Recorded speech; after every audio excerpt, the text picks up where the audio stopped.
Hello everyone. आप सभी का स्वागत है हमारे चैनल बी एक्सपर्टी पर। तो आज हम न्यूमेरिकल सीरीज का पार्ट 2 लेके आए हैं रिफ्लेक्टिव इंडेक्स के प्रॉब्लम्स बेस्ड, राइट। तो इसमें हम फिर 5 क्वेश्चन सॉल्व करेंगे, जैसे कि मैंने पार्ट 1 में 5 क्वेश्चन आपको सॉल्व करके बताया था।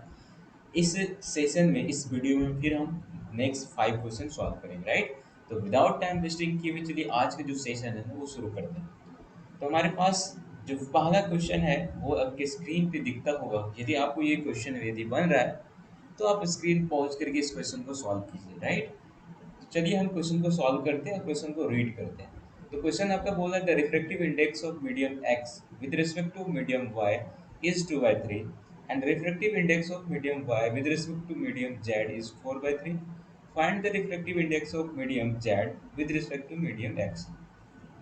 तो हम सबसे पहले ना हमको गिवन क्या क्या है वो हम लिख लेते हैं, ठीक है। हमारे पास गिवन डाटा क्या है। हमारे पास डाटा है कि जो मीडियम एक्स है ना, उसका विद रिस्पेक्ट टू वाई जो है रिफ्लेक्टिव इंडेक्स हमको दिया है। तो उसको हम कैसे सिंबल के रूप में लिखें, उसको एक्स एन वाई लिखेंगे, ठीक है। एक्स एन वाई का मतलब है reflective index of x with respect to y. ये हमको दिया है कितना, 2/3। आगे क्वेश्चन क्या दिया, refractive index of medium y with respect to medium z. तो उसको हम कैसे लिखेंगे, वाई एंड जेड, ठीक है। और ये हमको कितना दिया है, 4/3। और हमको पूछ रहा है क्या, refractive index of medium Z with respect to x. मतलब आपको ये पूछ रहा है, ठीक है। Refractive index of medium Z with respect to x, ये आपको क्या करना है, निकालना है। तो कैसे करोगे, तो आपको मैंने, जब आप रिफ्रैक्टिव इंडेक्स का मेरा यदि लेक्चर देखे होंगे तो मैंने आपको बताया था लास्ट में कि जब आपके पास एक से ज़्यादा मीडियम हो तो क्या होता है, जो आपका कंजुगेटिव मीडियम का जो रिफ्रैक्टिव इंडेक्स का मल्टीप्लाई होता है वो क्या हो जाता है, आपका 1 आ जाता है। दैट मीन्स जैसे x एक मीडियम है और उसके बाद x मीडियम से रेज एंड y मीडियम में जाता है, फिर y मीडियम से रेज जेड मीडियम में जाता है, ठीक है। और फिर यहाँ पे जेड मीडियम से हमको रिस्पेक्ट टू एक्स मीडियम के बोल रहा है, मतलब Z into Z, Z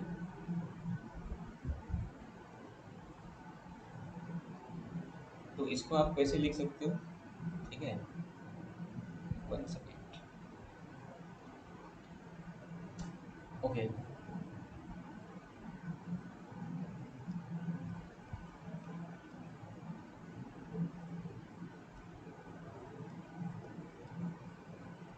okay, तो हमारे पास जैसे x and y into y and z into क्या होगा यहाँ पे, जेड एंड एक्स, इसका वैल्यू कितना होने वाला, 1 होने वाला, ठीक है।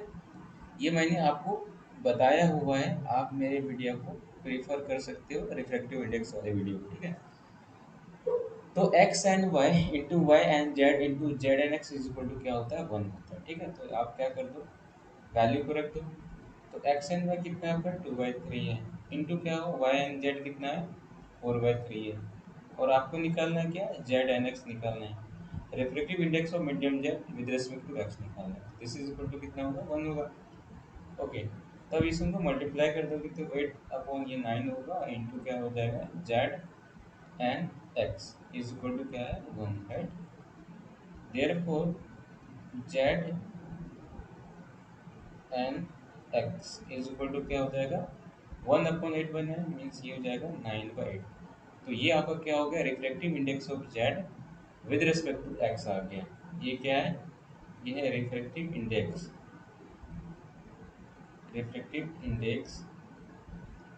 ऑफ जेड यानी medium Z with respect to X, right.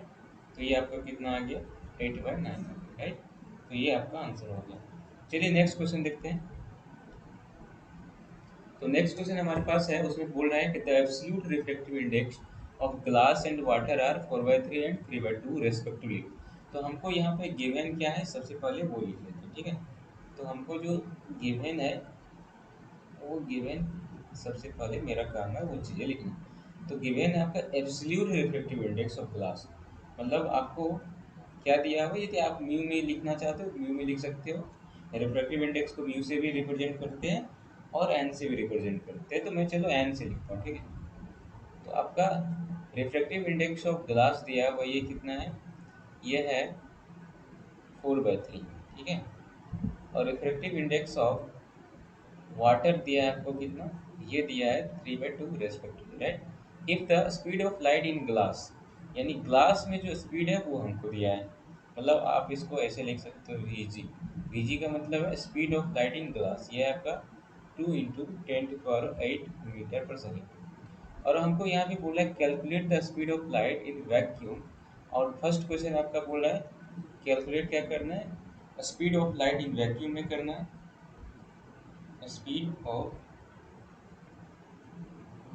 Light in vacuum, ये वाला आपका क्वेश्चन है। मतलब वैक्यूम में जो स्पीड ऑफ लाइट होता है उसको हम सी से रिप्रेजेंट करते हैं, यानी सी आपको निकालना है। तो आपको पता है कि किसी भी मीडियम में, यानी किसी का रिफ्रैक्टिव इंडेक्स क्या होता है, absolute refractive index n is equal to क्या होता है, सी अपॉन वी होता है यार, यस और नो। सी अपॉन वी होता है, तो यहाँ हमको ना सी फाइंड आउट करना है। यदि हम एन जी लिखें यानी रिफ्रैक्टिव इंडेक्स ऑफ ग्लास, तो इसको क्या लिख सकते हैं, सी अपॉन वी जी, यस और नो। सी तो speed of light in vacuum है, एंड वी जी क्या है, speed of light in medium में यानी ग्लास में। तो अब यहाँ पे वैल्यू सब्स्टिट्यूट कर दो, तो एन जी आपको दिया हुआ है 4/3, दिस इज इक्वल टू क्या होगा, C by V G. V G means speed of light in glass, ये आपका है 2 × 10⁸मीटर पर सेकेंड। तो आप इसको क्या करना है, जस्ट सिंप्लीफाई करना है। तो c इज इक्वल टू क्या हो जाएगा, 4/3 इंटू 2 × 10⁸, ठीक है। जब इसको क्या करोगे, ये 4 × 2, ये 4 × 2 क्या हो जाएगा, 8 हो जाएगा, 8/3 इंटू 10⁸ मीटर पर सेकेंड हो जाएगा, ये सर नो। देखो हमारे पास क्या था, हमारे पास ना ग्लास का रिफ्रैक्टिव इंडेक्स यानी एब्सोल्यूट रिफ्रैक्टिव इंडेक्स दिया हुआ है, ठीक है। और एब्सोल्यूट रिफ्रैक्टिव इंडेक्स क्या होता है, जब हम एयर के साथ कंपेयर करते हैं तब ये होता है, ठीक है। यानी एब्सोल्यूट रिफ्रैक्टिव इंडेक्स जो होता है एन इज इक्वल टू क्या होता है, speed of light in vacuum upon speed of light in medium. तो हमको यदि एब्सोल्यूट रिफ्रैक्टिव इंडेक्स ग्लास का निकालना है तो क्या होगा, speed of light in vacuum upon speed of light in glass होगा। यानी आपको यहाँ पे ग्लास का रिफ्रैक्टिव इंडेक्स 4/3 है, दिस इज इक्वल टू क्या होगा, सी अपॉन 2 × 10⁸, यस और नो। और यदि आपको सी का वैल्यू निकालना है तो क्या होगा, 4/3 इंटू क्या होगा, 2 × 10⁸ हो जाएगा। ऐसे ही होगा ना कुछ, या कुछ इसमें गड़बड़ है, यही होने वाला है। ओके, तो हमारे पास ना यहाँ से क्या हो जा रहा है, यदि यहाँ पे कोई दिक्कत है तो एक बार फिर इसको फिर देखिए। तो हम जब इसको सिंप्लीफाई करेंगे 8/3 इंटू 10⁸ मीटर पर सेकेंड को, तो ये नियरली आएगा आपका 2.67 इंटू 10⁸ मीटर पर सेकेंड, ओके। और ये नियरली इक्वल होता है 3 × 10⁸ मीटर पर सेकेंड में, ठीक है। तो आपको ये आ गया speed of light in vacuum, okay. अब हमारे पास सेकेंड क्वेश्चन है speed of light in water, यानी वाटर में क्या है स्पीड ऑफ लाइट, वो हमको निकालना है। तो ये कैसे होगा, इसको थोड़ा देखते हैं, ठीक है। Speed of light in water, तो हम इसको थोड़ा इरेज कर देते हैं, ठीक है। ओके ओके, अब हम सेकेंड पार्ट को देखते हैं जिसमें हमको क्या करना है, स्पीड ऑफ लाइट निकालना है इन वाटर में, ठीक है। यानी सेकेंड क्वेश्चन की बात करते हैं। तो हमारे पास ना क्या दिया हुआ है हमको, एन डब्ल्यू दिया है, एन डब्ल्यू मतलब रिफ्रैक्टिव इंडेक्स यानी absolute refractive index in water दिया हुआ है, ठीक है। तो ये कैसे निकलेगा, इसमें हम क्या निकालना है, स्पीड ऑफ लाइट निकालना है। तो हमको पता है ना क्या होता है speed of light, refractive index absolute refractive index क्या होता है, n is equal to c by v होता है। तो यहाँ भी सेम चीज़ होगा, ठीक है। यानी एन डब्ल्यू इज इक्वल टू क्या हो जाएगा आपका, सी अपॉन वी। और वी आपका क्या है, स्पीड ऑफ लाइटिंग क्या है, वाटर है, वो हमको नहीं पता, यानी वी डब्ल्यू निकालना है, ओके। तो यहाँ क्या कर देंगे, एन डब्ल्यू हमको पता है 3/2, ओके। और सी का जो वैल्यू होता है वो कितना होता है, 3 × 10⁸ मीटर पर सेकेंड होता है, ओके। ये वैक्यूम में होता है, speed of light in vacuum C को रिप्रेजेंट कर रहा है, यहाँ वैल्यू वो सब्स्टिट्यूट कर देंगे। और यहाँ पे लिख देंगे speed of light in water. अब इसको थोड़ा ये 3 से 3 कैंसिल आउट हो जाएगा और यहाँ पे क्या निकल गया, speed of light in water कितना आ गया आपका, मल्टीप्लाई जस्ट क्रॉस मल्टीप्लाई हो जाएगा, ये हो जाएगा 2 × 10⁸ मीटर पर सेकेंड। ठीक है, तो ये हो गया आपको speed of light in water. तो इस तरह से मैंने क्वेश्चन नंबर 2 सॉल्व कर दिया। आइए क्वेश्चन नंबर 3 देखते हैं। तो क्वेश्चन नंबर 3 क्या बोल रहा है, इसमें बोल रहा है कि एक jar 50 centimetre long is filled with a transparent liquid when viewed from the top its bottom appears to be 12 centimetre below, what is the refractive index of the liquid। जब इस टाइप का क्वेश्चन रहे ना तो आपके पास refractive index जो होता है वो म्यू इज इक्वल टू क्या होता है आपको पता होना चाहिए, होता है रियल डेप्थ अपॉन क्या होता है एपारेंट डेप्थ होता है। ठीक है,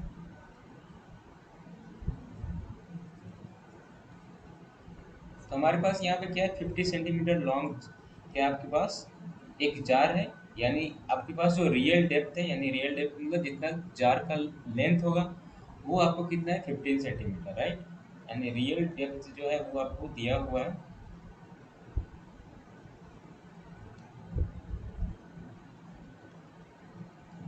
रियल डेप्थ दिया है। ठीक है,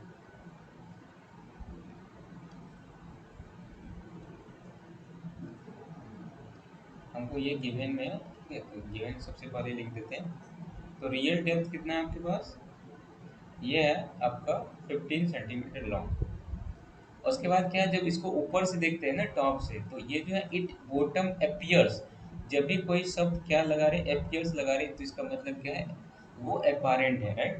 तो हमारे पास क्या है एपारेंट जो डेप्थ है वो हमको क्या दिया है, वो दिया है आपका 12 सेंटीमीटर। ओके, अब हमको पूछ रहा है what is refractive index of liquid. तो आपको पता है कि जब इस टाइप का क्वेश्चन रहता है तो उसके लिए रिफ्रैक्टिव इंडेक्स का फॉर्मूला क्या होता है, real depth upon apparent depth. Therefore liquid का जो रिफ्रैक्टिव इंडेक्स यानी म्यू एल हो जाएगा, वो कितना हो जाएगा, हो जाएगा रियल डेप्थ आपका कितना है 50 सेंटीमीटर और अपारेंट डेप्थ है 12। तो जब इसको हम कट करेंगे तो ये कितना हो जाएगा 5 × 3 15 4 × 3 12, तो ये कितना हो जाएगा 5/4। ओके, तो लिक्विड का रिफ्रैक्टिव इंडेक्स क्या होगा, यानी mu l is equal to 5/4। आप एन एल से भी रिप्रेजेंट कर सकते हो, कोई दिक्कत नहीं है, म्यू से भी रिप्रेजेंट करते हैं रिफ्रैक्टिव इंडेक्स। चलिए, आपका थर्ड नंबर क्वेश्चन सॉल्व हो गया। अब क्वेश्चन नंबर हम 4 देखते हैं। क्वेश्चन नंबर 4 क्या बोल रहा है, क्वेश्चन नंबर 4 बोल रहा है कि an object at the bottom of a beaker filled with the liquid up to height 10 centimetre. Okay, okay, हमारे पास क्या है एक ऑब्जेक्ट है at the bottom of beaker filled with a liquid up to height of 10 centimetre. एक beaker में हम एक ऑब्जेक्ट को रख दिए हैं, ठीक है, मान लेते हैं ये हमारे पास क्या है बीकर है, ठीक है, और इस बीकर में हमारा क्या है लिक्विड भरा है, और यहाँ इस इसके बॉटम पे एक ऑब्जेक्ट को मान ली, इस ऑब्जेक्ट को रख दिया। उसके बाद ये जो हमारे पास जो हाइट है ना ये बीकर का वो कितना है 10 सेंटीमीटर। ये object at the bottom of beaker filled with the liquid up to height 10 centimetre, मतलब ये जो लिक्विड है भरा गया कितना हाइट तक भरा गया इस बीकर में 10 सेंटीमीटर के हाइट तक भरा गया। ओके, अब आगे क्वेश्चन क्या बोल रहा है, if the refractive index of liquid with respect to air is 4/3 find the apparent depth of the object. तो हमारे पास ना ये जो 10 सेंटीमीटर ये आपका क्या है रियल डेप्थ है, जितना वाटर का डेप्थ है वही तो आपका रियल डेप्थ है। और उसके बाद जब हम वाटर में इस ऑब्जेक्ट को रख देते हैं तो जब इसको हम ऊपर से यानी एयर से जब देखेंगे तो ये क्या होगा कुछ ये ऊपर उठा हुआ दिखाई देगा, ठीक है। वही आपको क्या करना है, वही डिस्टेंस आपको निकालना है। तो वही डिस्टेंस आपको क्या हो जाएगा, वही आपका एपारेंट डेप्थ होगा। ठीक है, आप इसको प्रैक्टिकल भी कर सकते हो, जैसे सिक्का को एक भरे हुए बाल्टी में जब रखते हो और ऊपर से जब देखते हो तो लगेगा कि ये कुछ ऊपर उठा हुआ है, ठीक है, तो वो कितना ऊपर उठा हुआ है वही आपका क्या है एपारेंट डेप्थ है। ठीक है, तो आपको पता है कि रिफ्रैक्टिव इंडेक्स जो होता है ये क्या होता है, ये होता है रियल डेप्थ। अभी मैंने प्रीवियस ईयर क्वेश्चन में आपको बताया था रियल डेप्थ अपॉन एपारेंट डेप्थ होता है।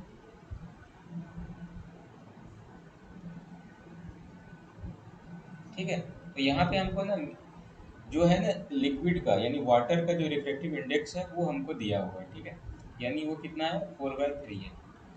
This is equal to real depth कितना है 10 सेंटीमीटर और एपरेंट डेप्थ नहीं पता है तो उसको मान लो क्या है आपका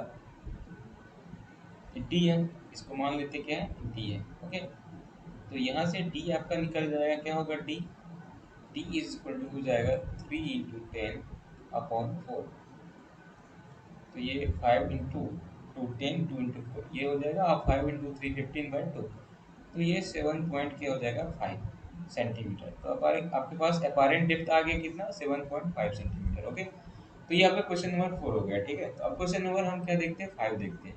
ठीक है, तो क्वेश्चन नंबर 5 आपका बोल रहा है कि how much time will light take to cross 2 mm thick glass plane of refractive index of glasses is 3/2। तो सबसे पहले ना मेरा काम क्या होता है, रिफ्रैक्टिव मतलब जो गिवन है वो डाटा को लिख देना। मेरा सबसे पहला काम होगा जो डाटा गिवन है ना उसको लिख देना। इससे क्या होता है ना, आपको क्या करना है वो चीज़ें का आइडिया हो जाता है, और आपको क्या होता है उसके बारे में भी पता चल जाता है। तो इसे क्वेश्चन को आप आसानी से सॉल्व कर सकते हो। ठीक है, तो हमारे पास जो डाटा है वो बोल रहा है एक थिक ग्लास है जिसका क्या है 2 mm thick glass plane of refractive index glasses 3/2 है।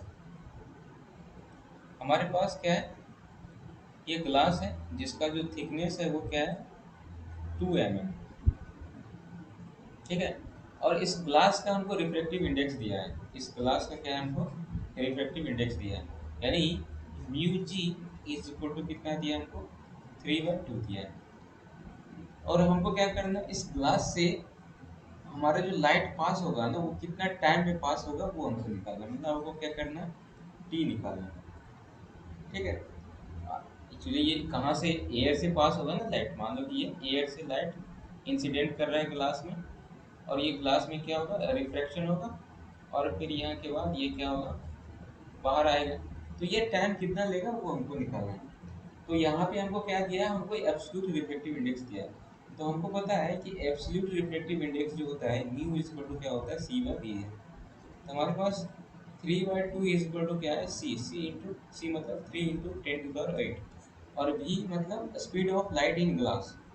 v का मतलब speed of light in glass, और c मतलब speed of light in air. तो वो आपका वैल्यू, तो c का वैल्यू 3 × 10⁸ होता है, और v आपको निकालना है। तो यहाँ से आपको क्या मिल जाएगा, v मिल जाएगा, राइट। तो v का जो वैल्यू आ गया कितना आ गया 2 × 10⁸ मीटर पर सेकेंड आ गया। ठीक है, और आपको क्या है v पता है, और आपको क्या है थिकनेस पता है। आपको भी पता है और आपको क्या पता है, थिकनेस पता है।